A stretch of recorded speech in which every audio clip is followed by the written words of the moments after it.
cordial saludo, espero que estén muy bien.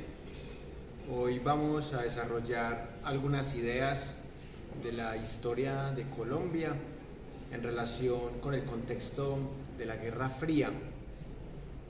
Quiero que empecemos hablando por los apellidos, por las dinastías que se repiten en nuestra historia política. Vamos a hablar, por ejemplo, del apellido Uribe. Hay 5 personajes en la historia política de Colombia que han tenido el apellido Uribe. Rafael Uribe Uribe, que lo estudiamos acá hace un poco más de un mes, que recuerdan ustedes que participó en guerras civiles, que fue defensor de los derechos de la clase trabajadora, pionero de lo que se llamaría el derecho laboral. Y luego aparecen en escena otros personajes con este apellido. Hay un señor que se llama Álvaro Uribe Rueda, que es el que funda al lado de López Miquelsen lo que se llamó el movimiento de recuperación liberal, que ahorita vamos a profundizar ahí. Y si hablamos de la historia reciente, hay 3 Uribes que son muy importantes: Álvaro Uribe Vélez, Mario Uribe y Santiago Uribe Vélez. No sobra decir que estos personajes no tienen una relación dinástica por sangre, pero que cuando uno hace un rastreo genealógico de los apellidos, pues puede encontrar algunas raíces genéticas. Por ejemplo, yo no tengo que ver con los vallenateros hermanos Zuleta, ni tampoco tengo que ver con Estanislao Zuleta, pero debo tener algún gen en común. Los apellidos no son nunca casualidad. Y hablando de los Uribe en la historia de Colombia, hoy vamos a profundizar en Álvaro Uribe Rueda, que no solamente tiene ese apellido, sino que también es tocayo del otrora presidente, congresista, gobernador de Antioquia, alcalde de Medellín, llamado por Gonzalo Guillén como el Matarife, y por el informe del Departamento de Estado norteamericano como el narcotraficante 82. Pero aparte de este polémico expresidente, hubo un personaje muy importante en la década de los 60, de los 70 en Colombia, que es el señor Álvaro Uribe Rueda. Un señor que puede que no sea muy conocido para ustedes, de hecho, para mí tampoco es tan conocido, pero él fundó un movimiento en los años 60 que es muy importante para entender esa etapa que se ha llamado el Frente Nacional, que va de 1958 a 1974, que es la época que hemos estado estudiando en esta y en la última clase. Ya hablamos la vez pasada un poco de Alberto Lleras Camargo, presidente del 58 al 62, presidente encargado tras la renuncia de López Pumarejo en el 45, fue presidente del 45 al 46. También hablamos un poco del abuelo de Paloma Valencia, hablando de la dinastía de los Valencia, Guillermo León Valencia. Y hoy, aparte de hablar de la dinastía de los Uribe, vamos a hablar de la dinastía de los Lleras, de los Pastrana y de los López, que son los que dominan esta época de nuestra historia. Este señor se hizo famoso en su época, Álvaro Uribe Rueda, no por ser un profesor universitario, ni tanto por ser embajador de Colombia en México. o por ser congresista. Este señor se hizo famoso porque fundó al lado de Alfonso López Michelsen un movimiento muy importante para esta época, que es el movimiento de recuperación liberal. En este libro, que ya lo hemos estudiado en otras clases, llamado 100 preguntas y respuestas para comprender el conflicto colombiano, tomo 1, hay una pregunta que trata sobre el movimiento de recuperación liberal. Y quiero leerles un párrafo de acá para que ustedes vean la visión que se tiene en esta mirada crítica, y lo más importante, para que analicemos el papel de este personaje que puede que sea nuevo para ustedes, de Álvaro Uribe Rueda. Y precisamente López Michelsen, hijo de López Pumarejo, vio que el Frente Nacional estaba fracasando, que estaba perdiendo un respaldo popular. Entonces nace una especie de disidencia en el mismo Partido Liberal que busca recuperar esas bases populares del liberalismo, la supuesta democracia del liberalismo. Entonces el párrafo dice así: nacido en 1958 bajo la batuta de Alfonso López Michelsen, el movimiento de recuperación liberal, como se denominó en sus inicios, emergió fundamentalmente como un rechazo a los acuerdos del Frente Nacional y a su vez como un mecanismo para defender el derecho a disentir. Ahora también vamos a hablar de la ANAPO, que es el movimiento que lidera el exdictador presidente Gustavo Rojas Pinilla. Entonces van a ver ustedes que nacen un montón de movimientos disidentes del Frente Nacional. La vez pasada hablamos de las guerrillas que nacieron como disidencia al Frente Nacional. Hablamos de cómo nace las FARC, el ELN, el EPL, el M-19, que hoy vamos a redondear ese tema del M-19.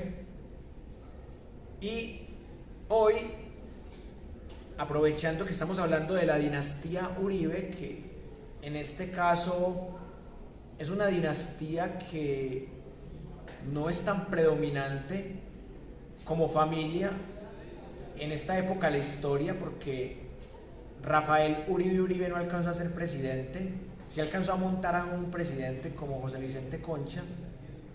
Alberto Uribe Rueda tampoco logra ser tan importante como para montar un presidente o como para ser presidente, pero sí logra ser parlamentario y fundar un movimiento disidente liberal al lado de López Michelsen. Pero la dinastía Uribe fuerte es la que conocemos a partir de los 80, que empieza con el narcotraficante Alberto Uribe Sierra y con sus hijos, el jefe de los 12 apóstoles Santiago Uribe Vélez, el narcopolítico Mario Uribe y el parapolítico Álvaro Uribe Vélez. Entonces ahí es cuando esa dinastía se vuelve fuerte, pero en esta época de los 70s, de los 60s y también de finales de los 50s, Álvaro Uribe Rueda es un Uribe que no tiene tanto poder, pero sí es importante para esta época. Entonces, miren lo que dice este párrafo: tales ideas ya eran populares en el pensamiento de López, cuando desde México, en un folleto titulado Consideraciones sobre la alternación forzosa de la presidencia de la República, había criticado duramente el pacto Lleras Camargo, Laureano Gómez, sobre los turnos de los presidentes del Frente Nacional, considerando este como poco democrático para la política colombiana. Se me olvidaba la dinastía de los Gómez, que también la continúa Álvaro Gómez Hurtado, pero que al final de su carrera da un giro y esto le termina costando la vida en el contexto del gobierno de Ernesto Samper Pizano, y por eso es importante retomar esto. ¿Y por qué es importante hablar de López Miquelsen y de Álvaro Uribe Rueda? Porque ellos logran constituir una serie de movimientos que se vuelven la resistencia del momento, teniendo en cuenta que el Partido Comunista, desde la dictadura de Rojas Pinilla, no puede participar en política, ya se vuelve un partido clandestino, pierde el derecho al voto. El anapismo de Rojas Pinilla, el movimiento de recuperación liberal de López Miquelsen y de Álvaro Uribe Rueda, el alvarismo, que es otro movimiento disidente, y el lopismo se convierten en las formas de resistir al Frente Nacional. Y acá quiero que lo combinemos con el tema de la Guerra Fría, porque todo está conectado con todo. Y esto lo dice acá este párrafo, dice: por otra parte, durante este periodo de tiempo, el ambiente político latinoamericano se encontraba convulsionado debido a una serie de transformaciones que, enmarcadas en un contexto como el de la Guerra Fría, animaron entre ellos a dirigentes del MRL a pensar en la posibilidad de procesos y cambios radicales. Y acá también hay que hablar de la Revolución Cubana, que en la clase pasada también la mencionamos, como una forma de resistir al imperialismo de Estados Unidos y de tener cierta simpatía por China, o también en otros casos por la Unión de Repúblicas Socialistas Soviéticas. Pero no solamente estaba el tema de inspirarse en la Revolución Cubana, sino también en esa herencia discursiva que había dejado la Revolución Mexicana, una revolución que no estudiamos acá, pero que es importante, y sobre todo con la gestión que hacía en México el señor Lázaro Cárdenas. También estaba el tema de la Revolución Guatemalteca, que se oponía al tema del capital monopolista extranjero, y también la Revolución Agraria e Indigenista de Bolivia, otra que fue muy importante en un contexto en el que Bolivia también tuvo gobiernos de extrema derecha, como el que asesinó al Che Guevara. Y en Colombia, los que hablaban de reforma agraria no eran los indígenas, o al menos los que tenían el poder para hacerla no eran los indígenas, era la oligarquía liberal, primero con Alberto Lleras, como lo vimos en la clase pasada, y segundo con Carlos Lleras. Alberto fue presidente del 58 al 62 y Carlos, que ahorita hablaremos más de su presidencia, del 66 al 70. Y estas reformas agrarias eran más temas de forma que de contenido. El contenido de esta reforma agraria no era tan popular ni tan revolucionario, y por eso tanto la reforma de Carlos Lleras como la de Alberto Lleras fracasan. Pero si de algo sirve este movimiento de recuperación liberal, es para establecer dos formas de oponerse al Frente Nacional. Una que se llamó la línea dura, que consiste en imitar la Revolución Cubana, o la Revolución Rusa, o la Revolución China, que es por la vía armada, que esta fue la línea que tomó el Partido Comunista y las guerrillas. que ya hablamos de ella en la clase pasada. Pero Alberto Uribe Rueda y Alfonso López Miquelsen lideran la línea blanda de oposición al Frente Nacional, que es a través del voto, a través de una democracia, entre comillas, pacífica y de un liberalismo populista. Esta es la forma en donde también entra la ANAPO, fundada por un expresidente que había perdido sus derechos políticos y que había quedado en bronca con la oligarquía, Gustavo Rojas Pinilla.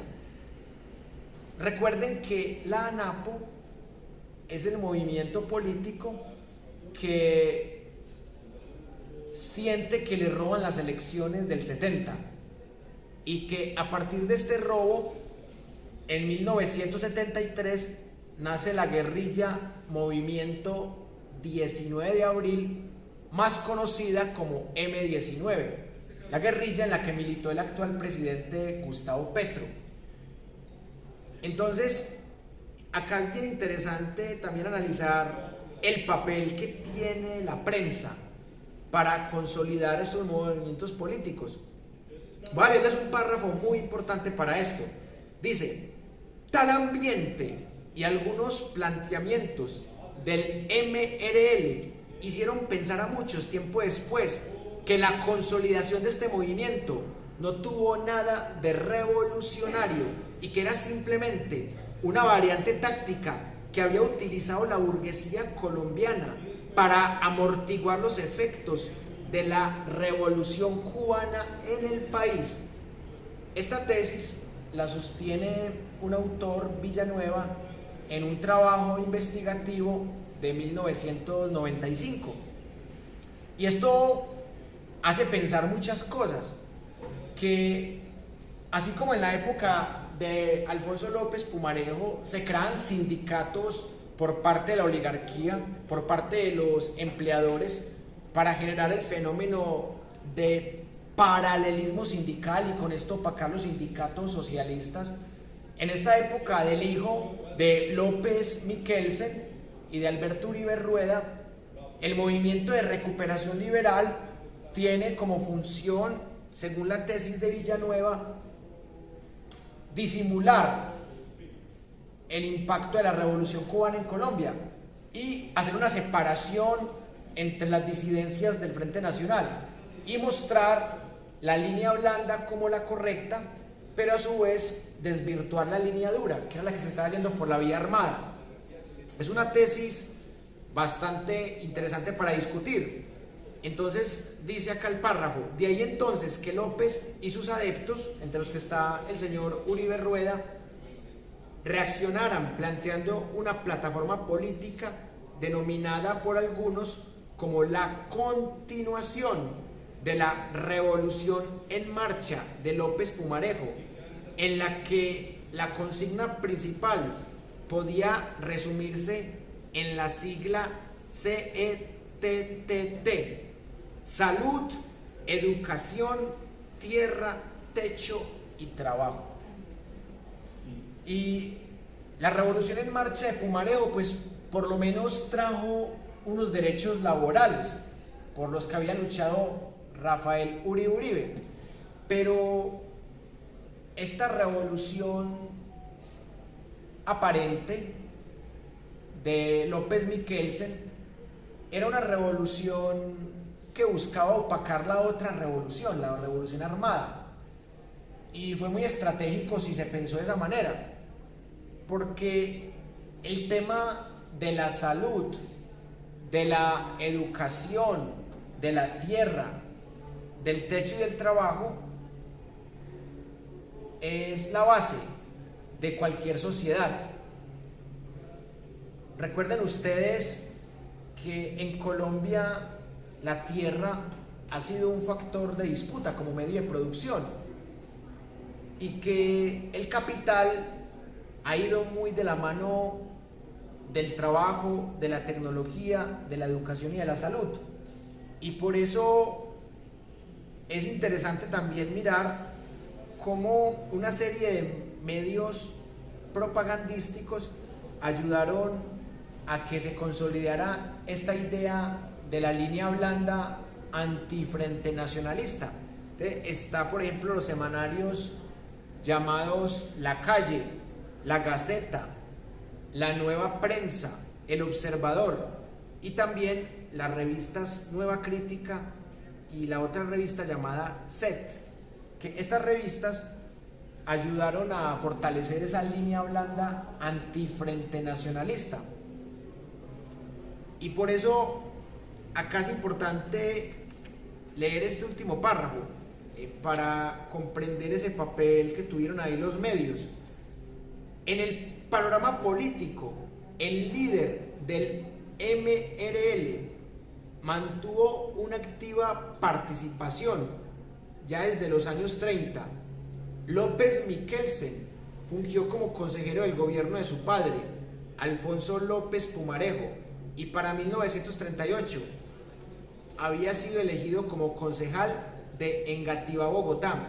Sin embargo, su primer desafío contra la política del Frente Nacional, siendo ya uno de los líderes del MRL, fue su presentación a las elecciones parlamentarias de 1960, en las que obtendría 17 curules para la Cámara de Representantes. De igual manera, su candidatura a la presidencia en el año de 1962 generó un fenómeno electoral al obtener aproximadamente 620.000 votos. Asimismo, durante el gobierno del Frente Nacional del liberal Carlos Lleras Restrepo, López ocupó la gobernación del departamento del Cesar y posteriormente la cartera ministerial de Asuntos Exteriores. Miren que López Miquelsen, que ustedes lo pueden observar en sus billetes de 20.000 pesos colombianos, estuvo vinculado a muchos puestos burocráticos y es un delfín por ser hijo del expresidente Alfonso López Pumarejo y por un escándalo de López Miquelsen. Recuerde que López Pumarejo tiene que renunciar en el 1945. Por eso, cuando miramos este tema de los apellidos, es impresionante cómo los apellidos se van repitiendo. Entonces, el apellido López con Pumarejo, 34-38, 42-45. Y luego con López Miquelsen, 74-78, que en la parte final de la clase hablaremos más detalles de la presidencia de López Miquelsen. El apellido Santos, entonces, Eduardo Santos del 38 al 42, Juan Manuel Santos, el nieto, del 2010 al 2018. Y luego seguimos con el apellido de Alberto Lleras. Entonces, Alberto Lleras del 45 al 46, del 58 al 62. Luego Carlos Lleras, que en este caso gobierna del 66 al 70. Y Germán Vargas Lleras, que por poco queda presidente, que estuvo cerquita de ser presidente de Colombia siendo candidato varias veces, obtuvo buena votación. Y si luego miramos los Gómez, también el padre y el hijo tuvieron cargos muy importantes, Laureano Gómez Castro y Álvaro Gómez Hurtado. Y hace poco Enrique Gómez, el que sería el tío de Álvaro y también sería sobrino de Laureano. Entonces miren, es una serie de dinámicas bien interesantes. Bueno, es nieto de Laureano y tío de Álvaro, sí. Entonces, viendo esta serie de dinámicas de apellidos, encontramos con que el Frente Nacional es eso, es mantener los mismos apellidos de siempre. Entonces está el apellido Lleras, el apellido Valencia, el apellido Pastrana, el apellido López, el apellido Turbay, y se van repitiendo los mismos apellidos. Entonces el apellido Pastrana se vuelve a repetir del 98 al 2002 con Andrés Pastrana. El apellido López también se repitió en los 70s. El apellido Gómez siguió siendo candidato prácticamente hasta los 90s. Y esa es la politiquería colombiana. Una guerra de dinastías, de apellidos. Y definitivamente el apellido Uribe hasta los 80 no era todavía algo de dinastía, porque Rafael Uribe nada tiene que ver con Álvaro Uribe Rueda, pero los últimos Uribes, que son Álvaro, Santiago y Mario, los últimos Uribes sí son familiares, entonces involucrados en parapolítica, involucrados en gispolítica, en masacres, en formación y apoyo a grupos paramilitares.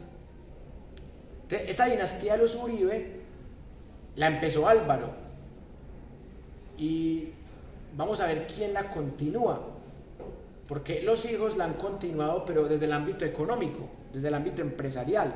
Los hijos de Uribe se enriquecieron de cuenta de su padre, y eso también es una forma de poder desde el ámbito privado.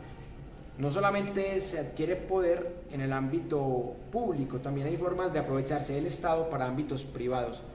Entonces, vamos a pasar ahora sí a la segunda tesis de la sesión de hoy.